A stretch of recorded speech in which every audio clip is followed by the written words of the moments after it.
Hi friends, నాన్నకుట్టి వంటలకు స్వాగతం. ఈరోజు నేను చూపించేది చిలకడ దుంపలు నీటిలో వేయకుండా ఎలా ఉడకబెట్టాలో చూపిస్తాను. నీటిలో వేయడం వల్ల దానిలో ఉన్న విటమిన్స్ అన్నీ పోతాయి కాబట్టి మనం చిలకడ దుంపల్ని ఇలా చిన్న చిన్న ముక్కలుగా కట్ చేసి కింద దాకలో వాటర్ పోసుకొని పైన ఈ ముక్కలు కట్ చేసి పెట్టుకోవాలి. ఈ ముక్కలకి ఆయిల్ రాయాలి. కొంచెం ఆయిల్ అయినా రాసుకోవచ్చు, నెయ్యి కూడా రాసుకోవచ్చు. ఇప్పుడు నేను గ్యాస్ పైన పెట్టాను, చూసారు కదా. ఇప్పుడు గ్యాస్ వెలిగిస్తున్నాను. ఇలా పెట్టిన తర్వాత ఈ వాటర్లో కొంచెం సాల్ట్ వేసుకోవాలి, కొంచెం ఎక్కువే వేసుకోవాలి. ఎందుకంటే ముక్కలకి మనం సాల్ట్ పాము కాబట్టి ఈ ముక్కలకి వేసుకోవాలి. కింద వాటర్లో వేసుకుంటే ఈ ఆవిరంతా ఈ ముక్కల పైన పట్టి ఈ ముక్కలు బాగా ఉడుకుతాయి. చూసారు కదా, ఇలాగా వాటర్ పైన ఇలా పెట్టాలి. చిల్లుల గిన్నె కూడా తీసుకోవాలి, చిల్లుల గిన్నెలో వేసుకోవాలి మనం ఈ ముక్కల్ని.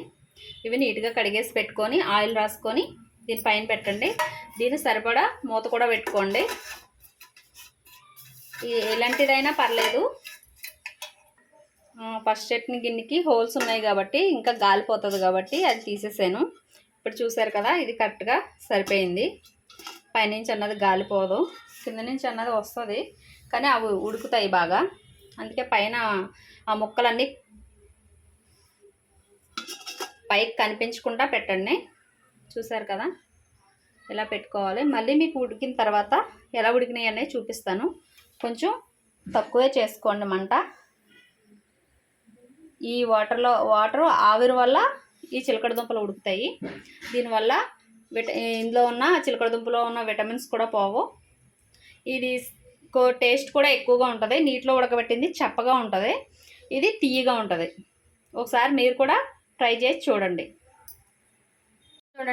ఇప్పుడు ఉడికిపోయినాయి కాబట్టి కట్టేస్తున్నాను. చూడండి, చాలా టైం పట్టింది కాబట్టి. ఇగో చూసారు కదా, ఇగో ఈ పైన ఆయిల్ ఎందుకు రాశాను అనుకుంటున్నారేమో. ఈ ఆయిల్ ఎందుకు రాశానండి, తొక్క చాలా నీట్గా వస్తుంది ఆయిల్ రాయడం వల్ల పైన.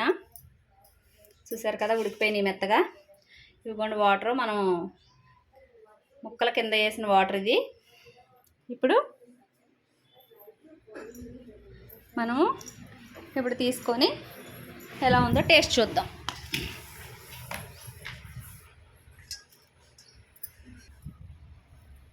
చూసారు కదా, ఇదిగో ఇలా ఊడొచ్చేస్తుంది కదా, చూడండి. కానీ చాలా కాలిపోతున్నాయి.